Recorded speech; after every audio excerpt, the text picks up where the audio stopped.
నమస్తే అండి, నా పేరు Lavanya. Welcome back to Bhimavaram special kitchen. ఈ రోజు నేను మీకు నల్లి గోష్ బిర్యానీని ఎలా తయారు చేసుకోవాలో చూపిస్తున్నానండి. ఇంట్లో మటన్ వండినప్పుడు మనకి నల్లి ముక్కలు అంటే మూలుగు ముడుసులు వస్తేనే మనం చాలా హ్యాపీ ఫీల్ అవుతాం కదా. మరి అలాంటిది వాటితోనే బిర్యానీ చేసుకుంటే ఎలా ఉంటుందో ఒక్కసారి ఊహించుకోండి. ఈ బిర్యానీ చేసినప్పుడు ఆ ప్రాసెస్ అంతా కూడా చాలా స్పెషల్ గా ఉంటుందండి. అండ్ చాలా చాలా యమ్మీగా ఉంటుంది. తప్పకుండా అందరూ కూడా ట్రై చేయవలసిన రెసిపీ. మరి దీని ప్రాసెస్ ఏంటో చూసేద్దామా. ముందుగా ఒక బౌల్లోకి 3 గ్లాసులతో బాస్మతి రైస్ ని తీసుకుని దీన్ని శుభ్రంగా కడుక్కుని 1 గంట సేపు అయినా సరే నానబెట్టుకోండి. ఇది దగ్గర దగ్గర 600 నుంచి 700 గ్రాముల వరకు కూడా ఉంటుంది బియ్యం. రైస్ ని నానబట్టం అనేది చాలా ఇంపార్టెంట్ ప్రాసెస్ అండి. ఎందుకంటే రైస్ బాగా నానితే మనకు బిర్యానీ చాలా బాగా వస్తుందన్నమాట. సో కనీసం టైం లేకపోతే అరగంటైనా నానబెట్టుకోండి. ఆ తర్వాత నల్లి ముక్కలు తీసుకోండి, అంటే మూలుగు ముడుచు. ఇలా మనం మటన్ తోనే తీసేసుకోవాలి. దాంట్లోకి 1 టీ స్పూన్ అంత ఉప్పు, 1 టీ స్పూన్ అంత కారం, 1/2 టీ స్పూన్ అంత పసుపు, అలానే దీంట్లోకి 1 టీ స్పూన్ అంత ధనియాలు జీలకర్ర పొడి కలుపున్నది వేసుకోండి. అలానే దీంట్లోకి 1/4 టీ స్పూన్ అంత గరం మసాలా, 3/4 టీ స్పూన్ అంత అల్లం వెల్లుల్లి పేస్ట్ వేసుకోండి. అలానే 1 గుప్పెడంత కొత్తిమీర, అలానే 1 గుప్పెడంత పుదీనా కూడా వేసుకోండి.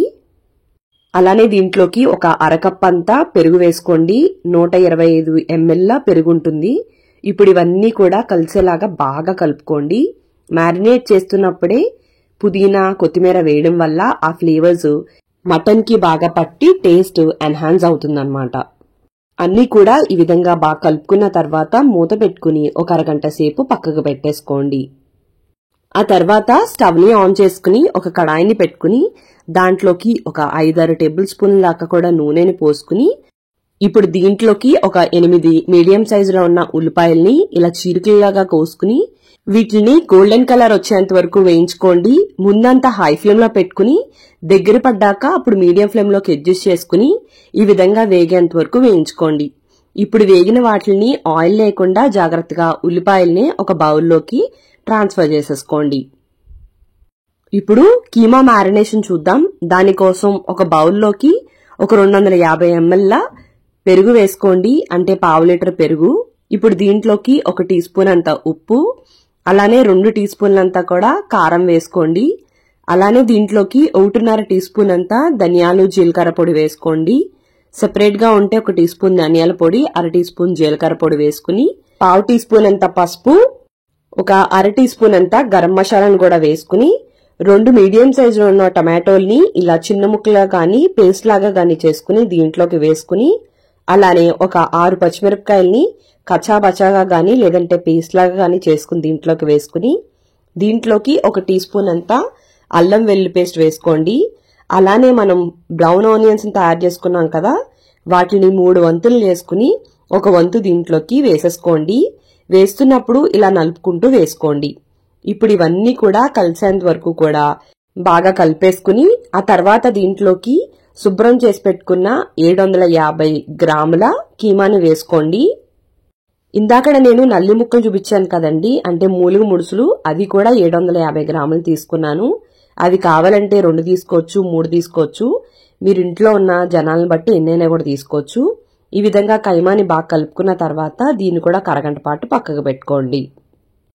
ఆ తర్వాత స్టవ్ ని ఆన్ చేసుకుని ఒక కుక్కర్ ని పెట్టుకుని ఉల్లిపాయలు వేయించుకున్న నూనెని 1 టీ స్పూన్స్ వేసుకుని అలానే 2 టీ స్పూన్లంతా నెయ్యిని కూడా దీంట్లోకి వేసుకుని మనం ముందుగా మ్యారినేట్ చేసి పెట్టుకున్న మూలుగు ముడుసులన్నిటిని కూడా ఇలా కుక్కర్లోకి వేసేసుకుని అలానే మ్యారినేట్ చేసిన మిగతా మసాలా అంతా కూడా వేసేసుకుని మీడియం ఫ్లేమ్ మీద 2-3 నిమిషాలు మగ్గిన తర్వాత దీంట్లోకి 1/3 గ్లాస్ దాకా కూడా నీళ్ళని పోసుకోండి. ఇప్పుడు కుక్కర్ మూత పెట్టుకుని మీడియం ఫ్లేమ్ మీద 6 విజిల్స్ రానివ్వాలి. మీరు తీసుకునే మాంసం మరి ముదురు మాంసం అయితే ఇంకా ఎక్కువ విజిల్స్ రానివ్వండి. విజిల్స్ మొత్తం అంతా వచ్చి వేపర్ పోయిన తర్వాత తీసుకుని చూసుకుంటే ఈ మూలుగు ముడుసులు చాలా మెత్తగా కుక్ అవుతాయండి.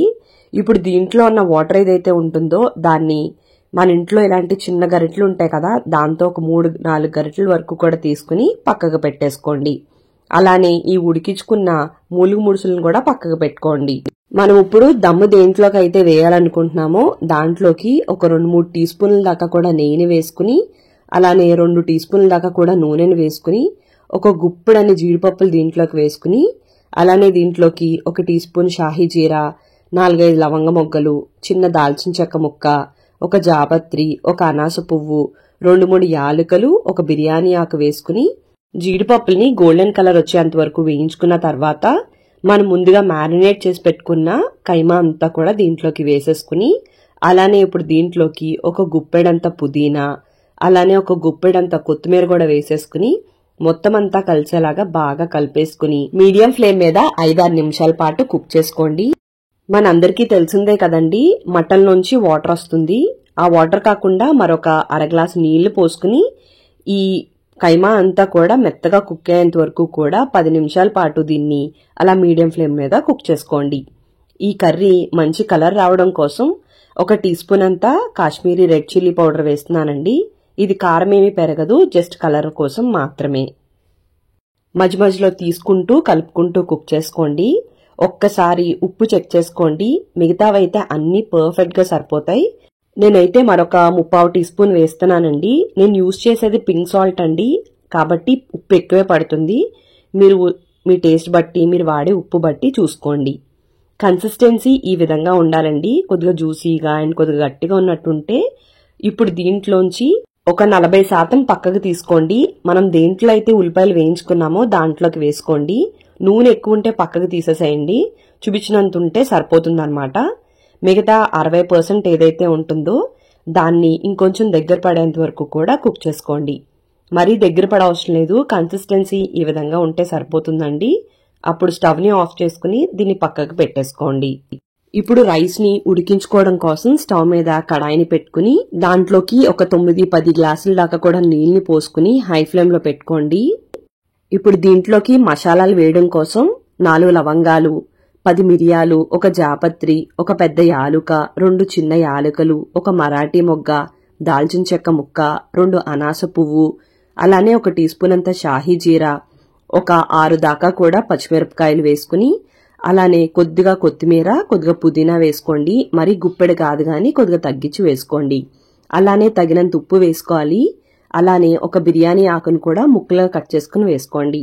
ఈ ఉప్పు కరిగి మనం చెక్ చేస్తున్నప్పుడు లైట్ గా ఉప్పగా ఉండాలి అండి, అప్పుడు రైస్ కి పర్ఫెక్ట్ గా సరిపోతుందన్నమాట.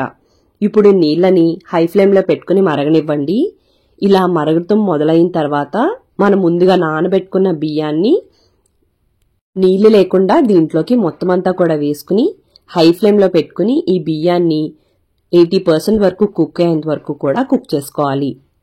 ఈ లోపు మనం కైమాని ఉడికించుకున్నాం కదండి, దాంట్లోంచి నేను మళ్ళీ ఒక కొద్దిగా పక్కకు తీసుకున్నాను సెకండ్ లేయర్ వేయడం కోసం. మీరు తక్కువ క్వాంటిటీలో చేస్తే ఒకే లేయర్ తో కూడా చేసుకోవచ్చు. సో అడుగునున్న లేయర్ ని ఫ్లాట్ గా చేసుకుని దాంట్లోకి కొన్ని వేయించుకున్న బ్రౌన్ ఆనియన్స్, కొద్దిగా కొత్తిమీర, కొద్దిగా పుదీనా, అలానే ఒక 2 టీ స్పూన్లంతా నెయ్యి కూడా వేసుకుని ఇలా రెడీగా పెట్టుకోండి. ఈ లోపు మనకి రైస్ కూడా కుక్ అయి ఉంటుందండి. మనం ఒక మెతుకుని తీసుకుని దాన్ని నలిపితే గనక మనకి పదునుగా ఉండాలి, అలానే కొద్దిగా మెత్తగా కూడా ఉండాలి. ఇలా 3-4 ముక్కలు అయిందంటే మాత్రం పర్ఫెక్ట్ గా సరిపోయినట్టు. ఇప్పుడు దీన్ని జాగ్రత్తగా ఒక స్ట్రైనర్ సహాయంతో నీళ్లు ఏమీ రాకుండా జాగ్రత్తగా ఇలా స్ట్రైన్ చేసుకుని మనం రెడీ చేసి పెట్టుకున్నాం కదండి దాంట్లోకి వేసేసుకోవాలి. ఇక్కడ నేను 2 లేయర్స్ వేయాలనుకుంటున్నాను కాబట్టి సగం ఇలా వేసేసుకుని దాన్ని గరిటెతో ఇలా ఫ్లాట్ గా చేసుకోండి. నొక్కొద్దు, జస్ట్ పైపైన ఇలా అని పక్కకు పెట్టుకున్న కైమా కూర ఏదైతే ఉంటుందో దాన్ని వేసేసుకోండి. ఇందాకడ కడాయిలోకి తీసాను కదండి, అది కాదు, ఇది సెపరేట్ గా ఈ కడాయిలో ఉన్నది కొద్దిగా పక్కకు తీసాను. అలానే దీంట్లోకి కొద్దిగా బ్రౌన్ ఆనియన్స్, అలానే పుదీనా కొత్తిమీర 2వ లేయర్ లో ఎక్కువ వేయద్దు, చాలా తక్కువ వేసుకోండి. అలానే మరొక టీ స్పూన్ నెయ్యిని వేసుకుని వెంటనే మిగతా రైస్ ఏదైతే ఉంటుందో అదంతా కూడా వేసేసుకోండి. వేసుకున్న తర్వాత గరిటెతో కొద్దిగా ఫ్లాట్ గా చేసుకోండి, అస్సలు నొక్కొద్దు. అలానే దీంట్లోకి మిగతా అంతా కూడా బ్రౌన్ ఆనియన్స్ వేసుకుని మనం నల్లి ముడుసులు ఉడికించుకున్న నీళ్ళు ఏదైతే ఉందో అది పక్కకు తీసాం కదా, అది ఇలా వేసుకుని అలానే మళ్ళీ కొద్దిగా కొత్తిమీర, కొద్దిగా పుదీనా కూడా వేసుకుని దీంట్లోకి కుంకుమ పువ్వు నానబెట్టుకున్న నీళ్ళు గాని లేదంటే ఫుడ్ కలర్ గాని దీంట్లోకి వేసుకోండి. ఆ రెండు లేకపోతే పసుపు కొద్దిగా నీళ్ళలో వేసుకున్నా కూడా మంచి కలర్ వస్తుంది. అలానే పైన ఒక 2-3 టీ స్పూన్ల నెయ్యిని వేసుకుని ఇప్పుడు ఇలా సిల్వర్ ఫాయిల్ తో కానీ లేదంటే అంచులకి మైదా పిండి గాని చుట్టుకుని ఒక మూత పెట్టేసుకోండి. ఇప్పుడు స్టవ్ ని ఆన్ చేసుకుని ఇలా ఒక పాన్ ని పెట్టుకుని దాని మీద ఈ కడాయిని పెట్టేసుకుని ఇలా మూత పెట్టుకుని ఏదైనా బరువు పెట్టుకుని దీన్ని హై ఫ్లేమ్ మీద 4 నిమిషాలు, సిమ్ లో 15 నిమిషాలు ఉంచితే మనకి పర్ఫెక్ట్ గా బిర్యానీ అయిపోతుందండి. 15 నిమిషాల తర్వాత ఈ కడాయిని అలానే మరొక 10 నిమిషాలు ఉంచేసి అప్పుడు పక్కకు తీసుకోండి. మనకి ఈ బిర్యానీ ఒకటే కాదు, మూలుగు ముడుసులు అండ్ ఇంకా కర్రీని కలిపి మనకి స్పెషల్ గా సర్వ్ చేస్తారు. దాన్ని తయారు చేసుకోవడం కోసం మనం కుక్ చేసి పెట్టుకున్న కైమాని కడాయిలో పక్కకి తీసుకున్నాం కదండి. ఇప్పుడు దాంట్లోకి మనం ముందుగా ఉడికించి పెట్టుకున్న మూలుగు ముడుసులన్నిటిని కూడా వేసేసుకుని అలానే దాంతో పాటు మూలుగు ముడుసులు ఉడికించుకున్న నీళ్లు ఏదైతే ఉన్నాయో అవన్నీ కూడా దీంట్లోకి వేసేసుకుని హై ఫ్లేమ్ లో పెట్టుకుని ఇదంతా కూడా దగ్గర పడేంత వరకు కుక్ చేసుకోవాలి. కుక్ చేసుకున్నప్పుడు మరీ ఎక్కువ కదపొద్దండి. అలా కదపడం వల్ల మూలుగు ముడుసులకున్న మటన్ ఏదైతే ఉంటుందో అది విడిపోతుందన్నమాట. ఒకవేళ కలుపుకోవాలంటే జాగ్రత్తగా ఇలా పక్కల నుంచి కదుపుకుంటూ ఉండండి. కన్సిస్టెన్సీ లాస్ట్ కి ఈ విధంగా బాగా దగ్గర పడి నూనె తేలుతున్నప్పుడు ఈ కైమా ఏదైతే ఉంటుందో దాన్ని ఇలా మూలుగు ముడుసుల పైన వేసేసుకుని మరొక 5 నిమిషాల పాటు సిమ్ లో అలా మగ్గించుకోండి. ఇది ఇంకాస్త ఫ్రై అయిన తర్వాత అంటే ఈ విధంగా వచ్చిన తర్వాత స్టవ్ ని ఆఫ్ చేసుకుని దీన్ని పక్కకు పెట్టేసుకోండి. ఈ లోపు మనకు బిర్యానీ కూడా రెడీ అయిపోయిందండి. దీన్ని నేను హై ఫ్లేమ్ మీద 4 నిమిషాలు, 15 నిమిషాలు సిమ్ లో, ఆ తర్వాత 10 నిమిషాలు అలా కడాయి మీద వదిలేసిన తర్వాత తీసి చూశాను. చూశారు కదండి ఎంత పొడిపొడిలాడుతూ రైస్ ఎంత బాగా ఉందో. దీన్ని ఇప్పుడు ఒక్కసారి మొత్తం అంతా కలిసేలాగా బాగా కలుపుకోండి. అప్పుడు కిందున్న కైమా, మధ్యలో ఉన్న కైమా, మిగతావన్నీ కూడా బాగా కలిసి మనకి పర్ఫెక్ట్ గా రెడీ అయిపోతుంది. దీన్ని సర్వింగ్ కూడా అన్ని బిర్యానీలాగా ఉండదండి. ఏ ప్లేట్ కా ప్లేట్ సర్వ్ చేసుకోవాలి. ఇప్పుడు ఒకరికి సర్వ్ చేయాలంటే బిర్యానీ రైస్ అంతా కూడా వేసేసుకుని ఆ తర్వాత దీంట్లోకి ఫస్ట్ మూలుగు ముడుసు పైన పెట్టుకుని కర్రీ కూడా కొద్దిగా వేసుకుంటే పర్ఫెక్ట్ గా ఉంటుందండి. ఇప్పుడు ఈ కర్రీ ఈ బిర్యానీ కలుపుకుని తింటే ఉంటుందండి, చాలా చాలా టేస్టీగా ఉంటుంది. ఒక్కసారి మీ ఇంట్లో చేసి పెట్టండి, ఫిదా అయిపోతారు. ది పర్ఫెక్ట్ బిర్యానీ అన్నమాట ఇది. సో తప్పకుండా ట్రై చేయండి. ఎలా వచ్చిందో కామెంట్ బాక్స్ లో తెలపండి. మరి మీకు ఈ వీడియో నచ్చినట్టయితే like, comment, share and subscribe to Bhimavaram special kitchen. Thank you అండి. మరి మళ్ళీ వీడియోలో కలుద్దాం.